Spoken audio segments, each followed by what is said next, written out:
Morning बच्चों, आज हम लोग स्टार्ट करने जा रहे हैं magnetic field due to a finite current carrying straight wire.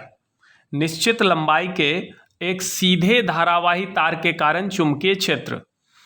तो यहाँ पर देखिए दो बात है। एक तो फाइनाइट का मतलब होता है निश्चित, यानी तार का जो लंबाई है वो निश्चित है और तार कैसा है, सीधा है, सीधा तार है, बिल्कुल स्ट्रेट वायर। तो यहाँ पर देखिए यह ए बी एक स्ट्रेट वायर है। यह ए बी जो है यह निश्चित लंबाई का एक सीधा तार है। यह finite current carrying straight wire है। इस तार से आई एम्पियर का करंट फ्लो हो रहा है। तो इस तार के चारों तरफ क्या बनेगा, मैग्नेटिक फील्ड बनेगा। मान लीजिए P एक पॉइंट है, मान लेते हैं P एक पॉइंट है जहां पर पूरे तार के कारण मैग्नेटिक फील्ड B का वैल्यू निकालना है। क्या निकालना है, इस पूरे धारावाही तार के कारण बिंदु P पर मैग्नेटिक फील्ड B का वैल्यू निकालना है।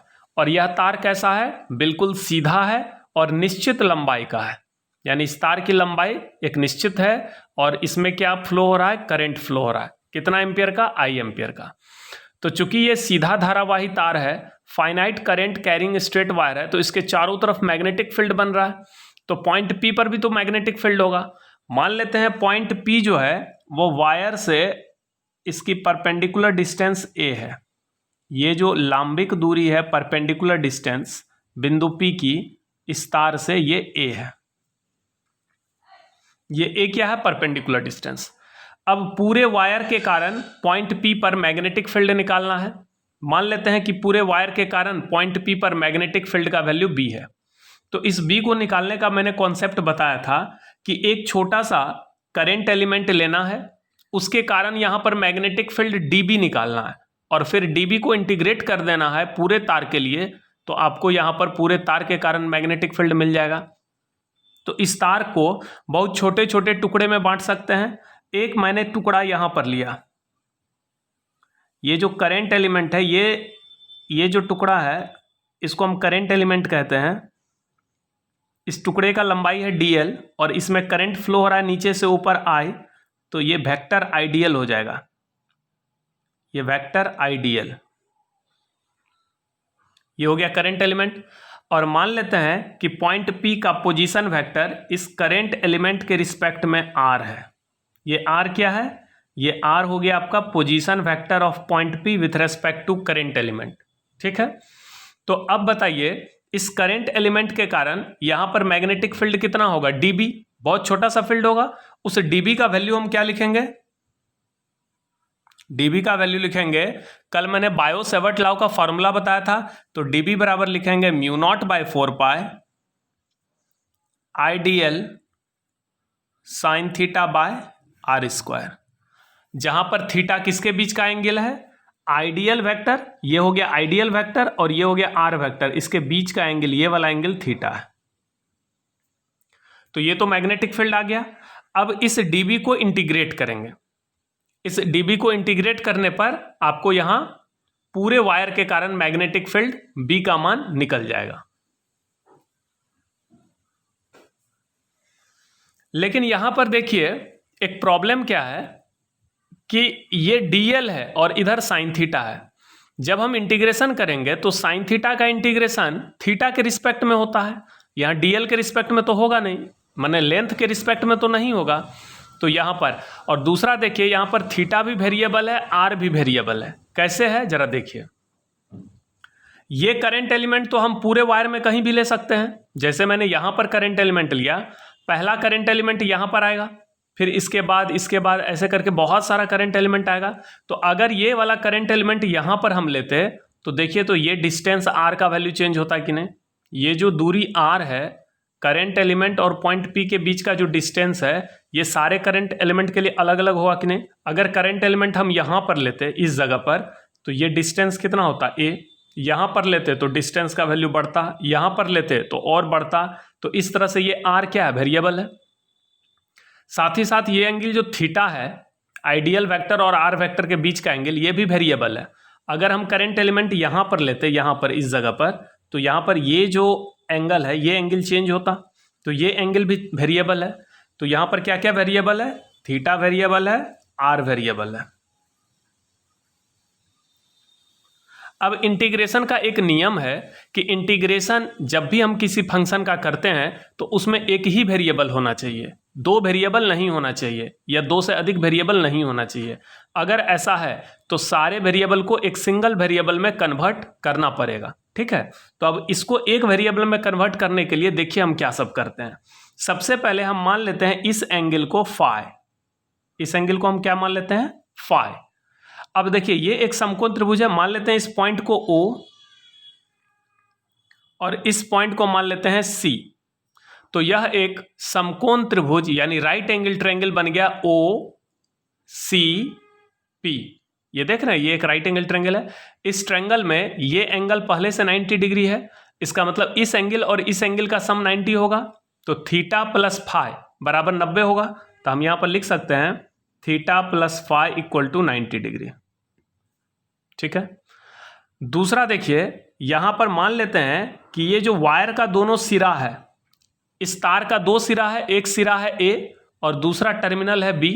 इस दोनों सिरा के द्वारा बिंदु P पर कितना एंगल बन रहा है, इसको मिला दो पहले इससे।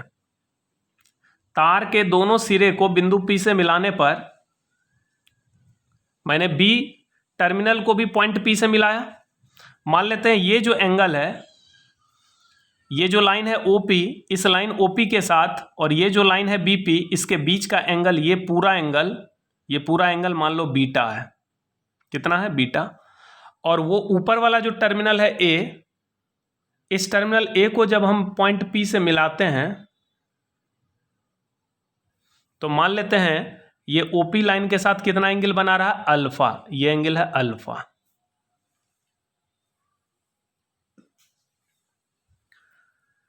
फिर से देखिए वायर का दो सिरा है, एक टर्मिनल है A, एक टर्मिनल है B। हमने दोनों टर्मिनल को किससे मिला दिया? P से। अब मान लेते हैं ये जो लाइन AP है यह इस OP के साथ कितना एंगल बना रहा है? अल्फा। और ये जो लाइन BP है, यह BP लाइन इस OP लाइन के साथ कितना एंगल बना रहा है? बीटा। क्लियर है? अब यहां पर देखिए ये जो ट्रायंगल है OCP, यह एक राइट एंगल ट्रायंगल है। इस राइट एंगल ट्रायंगल में हम tan फाई बराबर क्या लिखेंगे? tan फाई यहां पर लिखते हैं tan फाई। ध्यान से देखिएगा, ये एंगल फाई है, ये छोटा वाला एंगल। tan फाई बराबर हम लिखेंगे, फाई के सामने का जो साइड है ये वाला, ये परपेंडिकुलर है और ये बेस है और ये वाला हाइपोटेनस है। तो फाई के सामने ये परपेंडिकुलर OC, अब बाय बेस कितना है? OP। ऐसा लिख सकते हैं। आगे बढ़िए, tan फाई बराबर क्या लिखेंगे? OC। ये जो O और C है, इस लंबाई को हमने L मान लिया। मान लेते हैं कि यह जो करंट एलिमेंट है ये इस पॉइंट O से कितने डिस्टेंस पर है? L डिस्टेंस पर। तो ये हो गया L बाय ये OP का वैल्यू कितना है? A। तो इसका वैल्यू हम A लिख सकते हैं। तो हम लिख सकते हैं L equal to A into tan phi, A tan phi. अब हम क्या करेंगे, इस इक्वेशन को डिफरेंशिएट करेंगे फाई के रिस्पेक्ट में। इसको हम क्या करेंगे? फाई के रिस्पेक्ट में डिफरेंशिएट करेंगे। तो LHS में है L और RHS में है A tan फाई। तो ये जो L है इसको भी हम फाई के रिस्पेक्ट में डिफरेंशिएट करेंगे और ये जो RHS है A tan फाई, इसको भी हम डिफरेंशिएट कर देंगे फाई के रिस्पेक्ट में। ठीक है, अब देखिए यहां पर हो गया DL बाई डी फाई। यहां पर A कांस्टेंट है, बाहर निकल जाएगा। A बाहर निकल जाएगा तो अंदर में क्या बचेगा? D tan phi by D phi.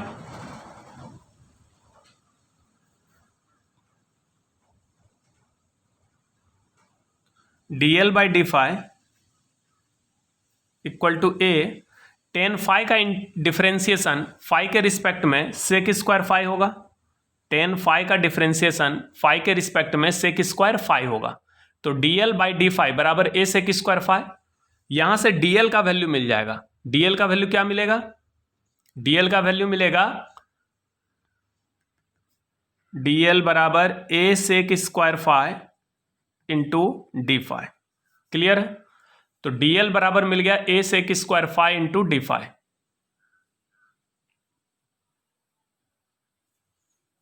इस बात को हम यहां पर लिखते हैं dl बराबर a sec square phi into D phi. ठीक है, तो एक इक्वेशन मिल गया theta plus phi equal to 90। इस ट्रायंगल OCP से देख सकते हैं थीटा प्लस फाई का वैल्यू कितना आएगा 90। दूसरा, अगर हम टेन फाई का वैल्यू लेते हैं L बाई ए और इसको डिफ्रेंशिएट करते हैं तो DL बराबर आ जाएगा a sec square phi D phi. तीसरा, कॉस फाई का वैल्यू इस ट्रायंगल से लीजिए तो OCP इस समकोण त्रिभुज में कॉस फाई का वैल्यू देखिए तो कितना होगा, कॉस फाई बराबर क्या होता है B बाई एच। तो ये बेस कितना है OP और हाइपोटेनस क्या है CP।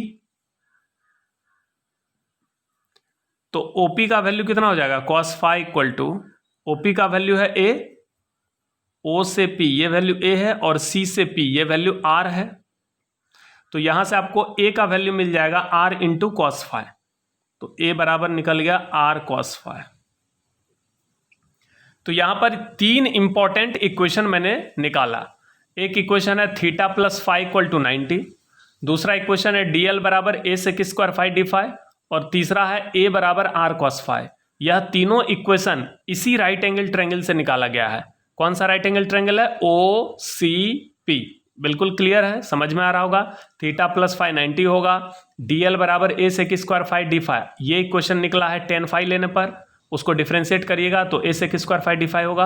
और तीसरा निकला a बराबर R कॉस फाई, क्योंकि कॉस फाई का वैल्यू a बाई आर होगा। अब हम वापस से आते हैं dB का वैल्यू। ये हमारा dB का वैल्यू है mu naught by 4 pi ideal sine theta by R square. इसको हम लेके आगे बढ़ेंगे। तो dB बराबर क्या है, dB बराबर है mu naught by 4 pi ideal sine theta by are square. ये आपका dB का वैल्यू है। अब इसमें हम क्या करते हैं, DL का वैल्यू यहां से पुट कर सकते हैं। DL का वैल्यू मैंने निकाला है a sec square phi D phi, तो DL के जगह वो वैल्यू पुट करेंगे। R के जगह कौन सा वैल्यू पुट करेंगे, यहां से R का वैल्यू निकल जाएगा। R का वैल्यू क्या निकलेगा, R बराबर निकलेगा a by cos phi. R बराबर क्या निकलेगा a, कॉस फाई को नीचे ले जाओ तो a बाई कॉस फाई यानी a सेक फाई। R का वैल्यू मिल जाएगा, तो R के जगह R का वैल्यू डाल देंगे। और ये जो थीटा है, थीटा के जगह लिख सकते हैं 90 माइनस फाई। थीटा का वैल्यू हम क्या लिखेंगे 90 डिग्री, इस फाई को ले जाके घटा दो। तो यहां पर तीनों का वैल्यू हम पुट करते हैं mu naught by 4 pi I. DL के जगह हम लिखेंगे a sec square phi D phi, ये DL का वैल्यू हो गया। साइन थीटा के जगह लिखेंगे 90 minus phi by are square. यहां पर क्या है R स्क्वायर, तो R का वैल्यू है a सेक फाई, तो R स्क्वायर हो जाएगा a square sec square phi. ये हो जाएगा dB का वैल्यू। सेक स्क्वायर फाई हो गया कैंसिल, एक a हो गया कैंसिल, तो क्या आ गया वैल्यू म्यू नॉट बाय 4 पाई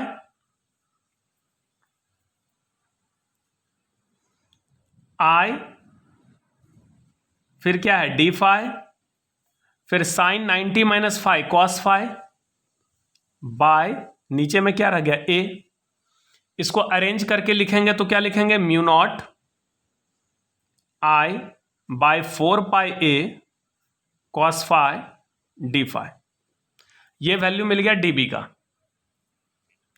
अब dB का जो ये वैल्यू मिला, इस वैल्यू में देखिए केवल एक ही वेरिएबल है फाई, क्योंकि I कांस्टेंट है, ये परपेंडिकुलर डिस्टेंस a कांस्टेंट है, केवल फाई वेरी करेगा। और कॉस फाई को हम इंटीग्रेट इजीली कर सकते हैं फाई के रिस्पेक्ट में।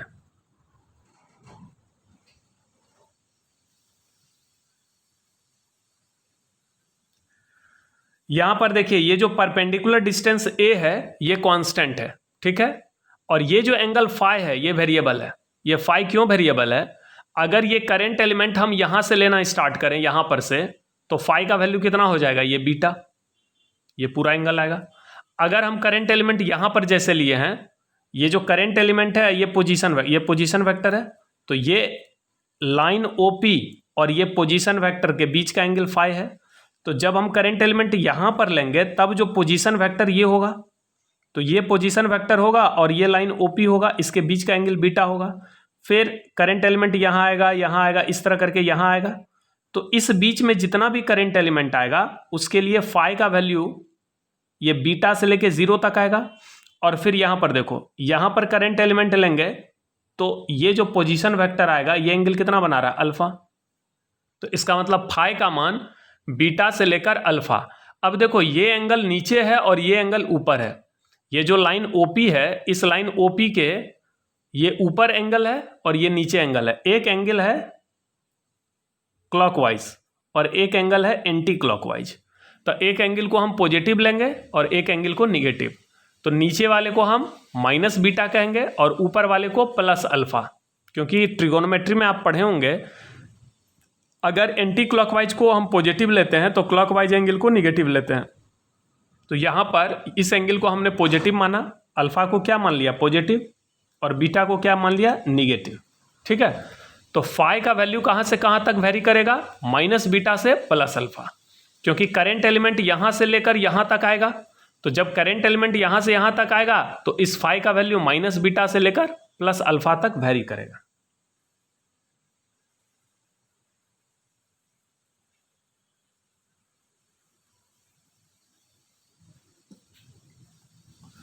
तो पूरे वायर के कारण जो मैग्नेटिक फील्ड बी आएगा वो आएगा इंटीग्रेशन डीबी माइनस बीटा से प्लस अल्फा। अब डीबी का वैल्यू इसमें रखेंगे mu naught I by 4 pi A cos phi D phi minus beta से प्लस अल्फा। अब इंटीग्रेशन के अंदर जो भी कांस्टेंट है उसको हम बाहर कर लेंगे। तो कांस्टेंट को अगर हम बाहर निकाल दें, mu naught I by 4 pi A, mu naught I by 4 pi ए, ये सब कांस्टेंट है। तो इंटीग्रेशन के अंदर रह गया cos phi D phi minus beta से प्लस अल्फा।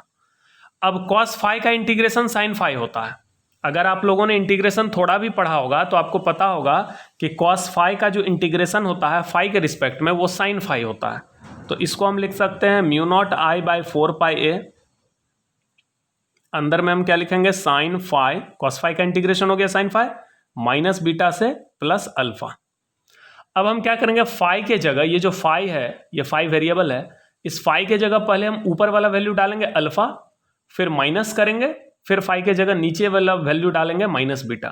तो यहां पर हो जाएगा, देखिए mu naught I by 4 pi A, mu naught I by 4 pi A, phi के जगह हम अल्फा डालेंगे तो क्या हो जाएगा, साइन अल्फा, फिर माइनस करेंगे साइन, फिर नीचे वाला वैल्यू डालेंगे माइनस बीटा। ऐसे करके लिख सकते हैं। फिर इसको सॉल्व करिए तो क्या आ जाएगा, mu naught I by 4 pi A sine alpha. Trigonometry का एक फॉर्मूला है sine minus theta is equal to minus sine theta. तो sine minus beta is equal to minus sine beta. इस माइनस को हम बाहर कर सकते हैं तो ये प्लस हो जाएगा। तो यही आपका फाइनल फॉर्मूला मिल गया। तो पूरे वायर के कारण पॉइंट पी पर जो मैग्नेटिक फील्ड होगा वो होगा mu naught I by 4 pi A sine alpha plus sine beta. ठीक है, सबसे पहले आपने एक छोटा सा करंट एलिमेंट लिया, करंट एलिमेंट के कारण मैग्नेटिक फील्ड डीबी निकाला। डीबी के इक्वेशन में दो वेरिएबल था, एक वेरिएबल था आर, एक वेरिएबल था थीटा। अब इस दोनों वेरिएबल को हटाने के लिए हमने ट्रायंगल, वो जो राइट एंगल ट्रायंगल है ओसीपी, उसमें 3 इक्वेशन निकाला, फिर उसका वैल्यू पुट किया, सॉल्व किया, इंटीग्रेट किया माइनस बीटा से प्लस अल्फा, तो फाइनली ये फार्मूला मिल गया। तो ये मैग्नेटिक फील्ड का फार्मूला मिल गया। इसमें याद रखिएगा ये आई क्या है, करंट है, ये ए क्या है, पॉइंट पी का परपेंडिकुलर डिस्टेंस है वायर से, और अल्फा बीटा क्या है, एंगल है। कौन सा एंगल है जरा देख लीजिए।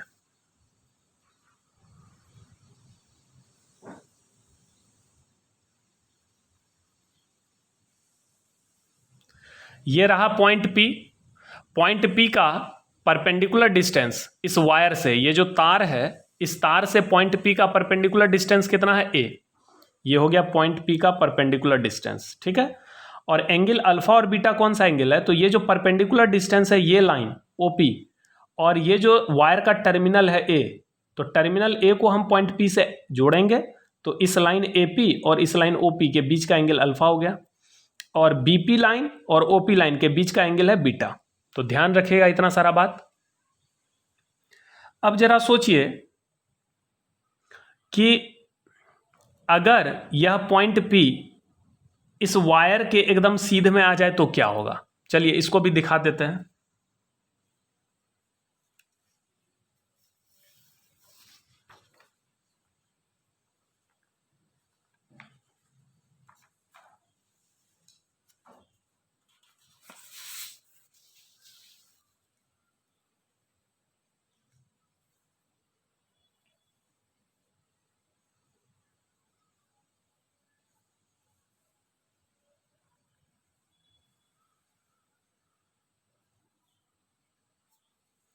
ये वायर है AB, इसमें करंट फ्लो हो रहा I। अगर पॉइंट P यहां पर है तो ये जो परपेंडिकुलर डिस्टेंस है इसको A कहते हैं, इस एंगल को हम बीटा कहते हैं, और ये जो ऊपर वाला एंगल है, ये वाला एंगल, ये एंगल है अल्फा। ठीक है। अगर पॉइंट P इस वायर के सीध में कहीं पर होगा तो अल्फा बीटा का मान 0 होगा। कैसे होगा जरा देखिए। ये वायर है AB, इस वायर के ही लेंथ के अलोंग, यानी इस वायर का जो लंबाई है, ये लंबाई है ना AB, इस लंबाई के ही दिशा में एक बिंदु है P। इस वायर में करंट फ्लो हो रहा I, तो बिंदु P पर मैग्नेटिक फील्ड कितना होगा। What is the value of magnetic field at point P। जबकि पॉइंट P कहां पर है, इस वायर के लंबाई के सीध में है, चाहे यहां पर हो या फिर और इसको बढ़ा दें, यहां पर हो, माने इसी सीधे में कहीं पर है, या नीचे भी आप ले सकते हैं। पॉइंट P को हम तार के लंबाई के अनुदिश कहीं भी ले सकते हैं, ऊपर भी ले सकते हैं, नीचे भी ले सकते हैं। अब जरा सोचिए अल्फा और बीटा का मान कितना होगा। तो यहां पर देखिए अल्फा कौन सा एंगल है, ये जो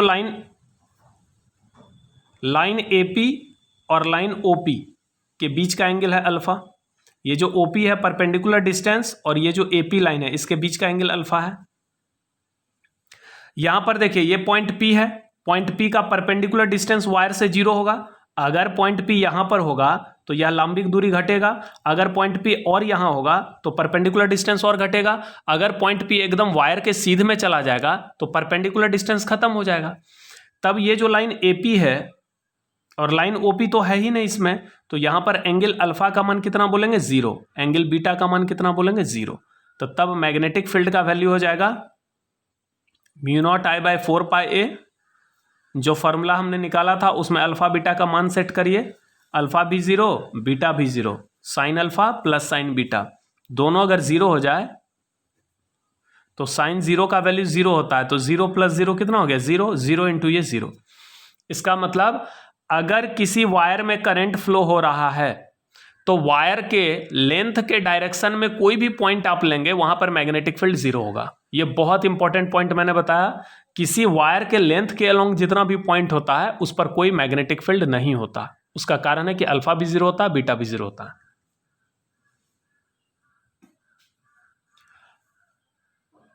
अब एक और केस आपको दिखाते हैं, स्पेशल केस। अगर मान लीजिए ये जो वायर है AB, ये तो निश्चित लंबाई का तार है, इस वायर का लेंथ फाइनाइट है। अगर वायर का लंबाई इनफाइनाइट हो जाए, माने अनिश्चित लंबाई, बहुत लंबा तार हो जाए, तो फिर अल्फा बीटा का मान कितना होगा।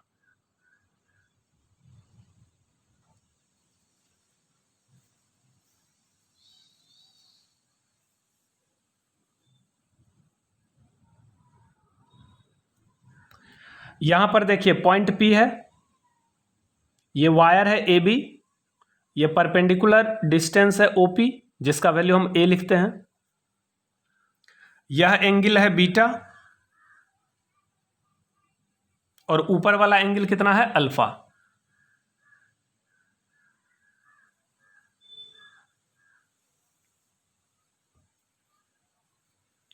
अल्फा का वैल्यू लगभग यहां पे 60 डिग्री होगा, बीटा का भी वैल्यू मान लो 50 या 60 के आसपास है। ठीक है। अब मान लीजिए अगर ये तार और लंबा होता तो यह एंगल और बड़ा होता, तो बीटा का वैल्यू हो सकता है 60 हो जाता। अगर इस तार की लंबाई और अधिक होती तो बीटा का वैल्यू और बढ़ता, हो सकता है 70 हो जाता। इस वायर की लंबाई और अधिक होती तो हो सकता है इसका वैल्यू 88 डिग्री हो जाता। इस वायर की लंबाई को अनंत कर दो, इन्फिनाइट। इस वायर को बहुत नीचे तक अगर बढ़ाएंगे तो यह जो एंगल बीटा है ये लगभग 90 डिग्री के आसपास, एग्जैक्ट 90 नहीं होगा लेकिन टेंड्स टू 90 होगा। बीटा टेंड्स टू 90, तो बीटा का मान लगभग 90 डिग्री के बराबर होगा। कब? जब ये वायर का लंबाई क्या हो जाए, अनगिनत हो जाए, इन्फिनाइट हो जाए, अनंत हो जाए। उसी प्रकार अगर ऊपर वाले टर्मिनल को हम बढ़ाते जाएं, इस तार की लंबाई को बढ़ाते जाएं तो एंगल अल्फा का भी वैल्यू बढ़ते चले जाएगा, अल्फा का मान बढ़ेगा। अगर और लंबा तार करें तो और बढ़ेगा। इस तरह बढ़ते बढ़ते अल्फा टेंड्स टू 90 होगा। कब? जब तार की लंबाई क्या हो, अनंत हो। तो अगर तार का लंबाई अनंत हो तो अल्फा बीटा 90 होगा, और उस स्थिति में मैग्नेटिक फील्ड का जो वैल्यू होगा mu naught I by 4 pi A sine alpha plus sine beta, तो अल्फा भी 90 आ गया, बीटा भी 90 आ गया, तो साइन 90 प्लस साइन 90। अब साइन 90 होता है 1 और साइन 90 1 प्लस 1 कितना हो गया 2, 2 से ये कटेगा तो कितना हो गया म्यू नॉट आई बाई 2 पाई ए। ये हो गया आपका मैग्नेटिक फील्ड का फॉर्मूला। तो चलिए आज के क्लास में मैंने जितना भी डिस्कशन किया इसको अब आप लोग लिखना स्टार्ट करिए।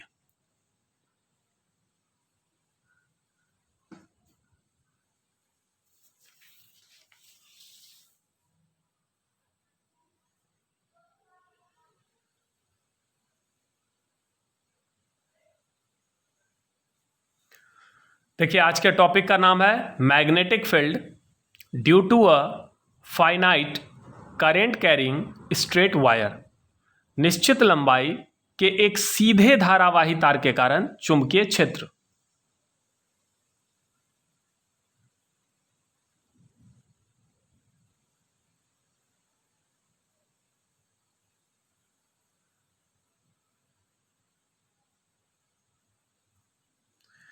यह है वायर ए बी। इस वायर ए बी में दो टर्मिनल है, एक टर्मिनल है ए, एक टर्मिनल है बी। इस वायर में आई एम्पियर का करंट फ्लो हो रहा है। इस वायर के सामने ए डिस्टेंस पर, यह परपेंडिकुलर डिस्टेंस ए पर एक बिंदु है पी। इस पूरे वायर के कारण पॉइंट पी पर मैग्नेटिक फील्ड निकालना है, यानी बी का वैल्यू निकालना है। तो उसके लिए हमने क्या किया, एक छोटा सा करंट एलिमेंट आइडियल यहां पर लिया।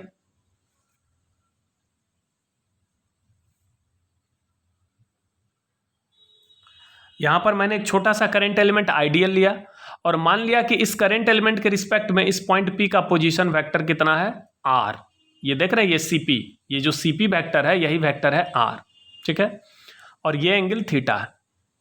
मान लेते हैं ये करंट एलिमेंट जो है ये सेंट्रल पॉइंट ओ से एल डिस्टेंस नीचे है, ये डिस्टेंस एल मान लिया। और मान लेते हैं कि वायर का जो दोनों टर्मिनल है वो क्रमशः एंगल बीटा और एंगल अल्फा बना रहा है। किस लाइन के साथ, ओपी लाइन के साथ। और ये ओपी जो परपेंडिकुलर डिस्टेंस है वो ए है। इस एंगल को मैंने फाई मान लिया, ठीक है। अब देखिए A B is a straight wire through which current I is flowing. A B एक सीधा तार है। हिंदी मीडियम वाले लिखना स्टार्ट करिए, क्योंकि इसमें मैंने हिंदी मीडियम अलग से नहीं लिखा है, आपको सुन के लिखना है। A B is a straight wire. A B एक सीधा तार है जिससे कि आई एम्पियर का करंट फ्लो हो रहा है। लिखिएगा, ए बी एक सीधा तार है जिससे धारा आई प्रवाहित हो रही है। P is a point at a distance A from the wire. P एक बिंदु है जो तार से ए दूरी पर है। कितनी दूरी पर है, A. Consider a current element ideal at point C. माना बिंदु सी पर एक धारा अल्पांश यानी करंट एलिमेंट आइडियल है। लेट ओ सी बराबर एल। मान लेते हैं ओ से सी के बीच की दूरी कितनी है, एल।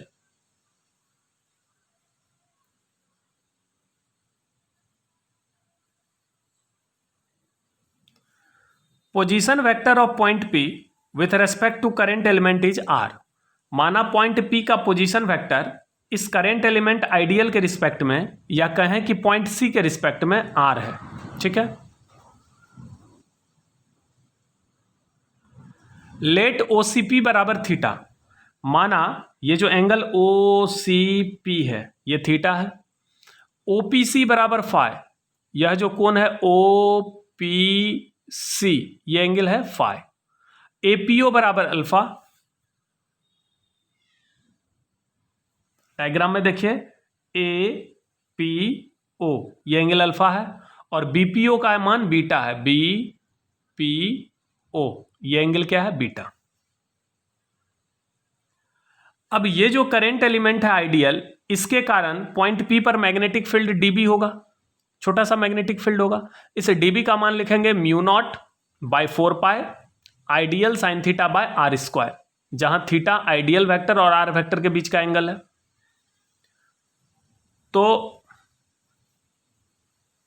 ये फॉर्मूला हम लोग कहां से लिखते हैं, ये बायो सैवर्ट लॉ जो पिछले क्लास में मैंने पढ़ाया था वहां से ये फॉर्मूला आया है।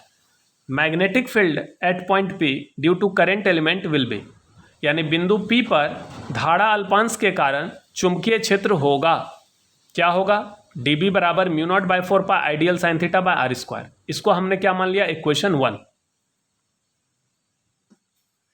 अब ध्यान से देखिए इस इक्वेशन में दो वेरिएबल है, एक वेरिएबल है थीटा, एक वेरिएबल है आर। इसको तो इंटीग्रेशन वैसे भी नहीं कर पाएंगे क्योंकि यहाँ साइन थीटा और यहाँ डीएल है, अगर यहाँ डी थीटा रहता तो एक बात होता, लेकिन यहाँ थीटा और आर वेरिएबल है, तो ये सारे वेरिएबल को हम एक सिंगल वेरिएबल फाई में कन्वर्ट करेंगे।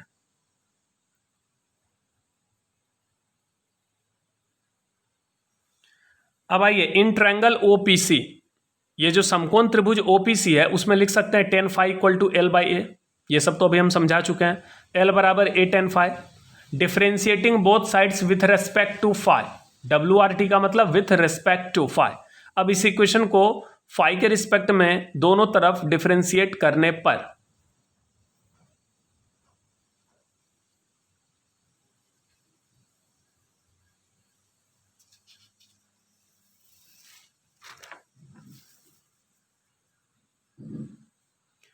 dl by D phi equal to d a tan phi by D phi, dl by D phi equal to, ये a कांस्टेंट है इसको बाहर निकाल देते हैं, तो टेन फाई का फाई के रिस्पेक्ट में डिफरेंशिएशन होगा सेक स्क्वायर फाई, तो dl का वैल्यू मिल गया a sec square phi D phi,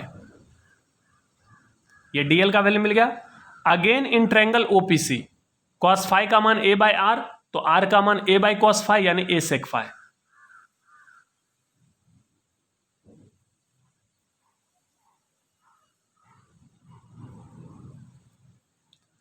from equation 1 dB equal to mu naught by 4 pi I, dl का ये वैल्यू मैंने लिख दिया a sec square phi D phi, sine theta, theta के जगह 90 माइनस फाई, अब बाय आर स्क्वायर, तो r square का वैल्यू हो जाएगा a square sec square phi. इसको सॉल्व करते चलिए, सेक स्क्वायर फाई कैंसिल हो गया, एक a भी कैंसिल हो जाएगा, यहां पर a है यहां a स्क्वायर है तो एक a कैंसिल होगा, तो mu naught I by 4 pi cos phi D phi. अब यहां पर एक ही वेरिएबल दिख रहा है फाई, ये सारा टर्म क्या है, कांस्टेंट है, यहां पर वेरिएबल है फाई। फाई का मान कहां से कहां तक वेरी करेगा, फाई का मान वेरी करेगा माइनस बीटा से प्लस अल्फा, तो पूरे वायर के कारण जो मैग्नेटिक फील्ड बी होगा वो कैसे निकालेंगे, इंटीग्रेशन डीबी,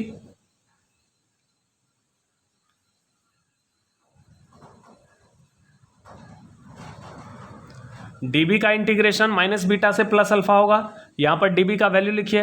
अब इंटीग्रेशन के अंदर जो कांस्टेंट दिख रहा है उसको बाहर कर लेते हैं, कॉस फाई का इंटीग्रेशन हो जाएगा साइन फाई माइनस बीटा से अल्फा, पहले अल्फा रख दो फाई के जगह, फिर माइनस, फिर फाई के जगह माइनस बीटा,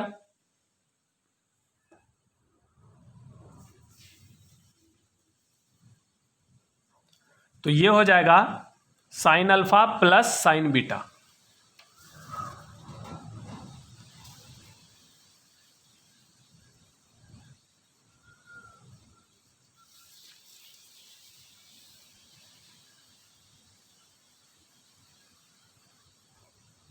तो ये फाइनल फार्मूला मिल गया, b equal to mu naught I by 4 pi A sine alpha plus sine beta, यही फाइनल फार्मूला है, इस फार्मूला को आपको याद रखना है, this is the final formula.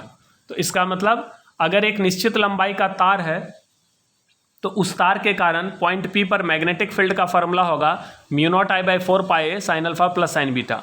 Formula को एकदम अच्छे से याद रखिए, mu naught I by 4 sign alpha plus sine beta, जहां ए परपेंडिकुलर डिस्टेंस है यानी लाइन ओपी का लेंथ है और अल्फा बीटा एंगल है एपी और बीपी के द्वारा बनाया गया कोण है ओपी लाइन के साथ।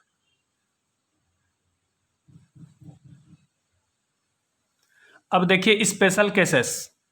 पहला केस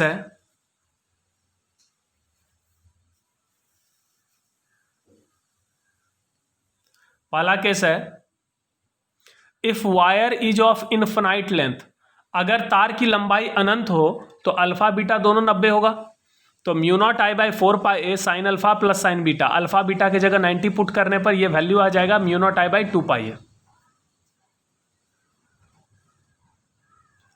सेकेंड स्पेशल केस है, if point P is along the length of wire, ये जो तार है इस तार के लंबाई के सीध में कहीं पर पॉइंट पी हो, यानी इस वायर के लेंथ के अलोंग अगर पॉइंट पी हो तो अल्फा बीटा 0 डिग्री होगा। तो अल्फा बीटा का मान जैसे ही 0 आप रखोगे तो मैग्नेटिक फील्ड 0 आ जाएगा। यानी किसी धारावाही तार के लंबाई के अनुदिश किसी बिंदु पर चुंबकीय क्षेत्र 0 होता है, किसी करंट कैरिंग वायर के लेंथ के अलोंग के किसी पॉइंट पर मैग्नेटिक फील्ड 0 होता है। तो ये 2 स्पेशल केस हो गया। तो आज का डेरिवेशन बहुत इंपॉर्टेंट था। अब इस पर बेस्ड कुछ न्यूमेरिकल है जो हम नेक्स्ट क्लास में डिस्कस करेंगे आपके साथ। ये जो थ्योरी आज मैंने पढ़ाया, इस थ्योरी को अच्छे से लिखना, समझ समझ के लिखना, जहाँ कहीं प्रॉब्लम लगे आप पूछ सकते हैं, ठीक है। चलिए, थैंक यू।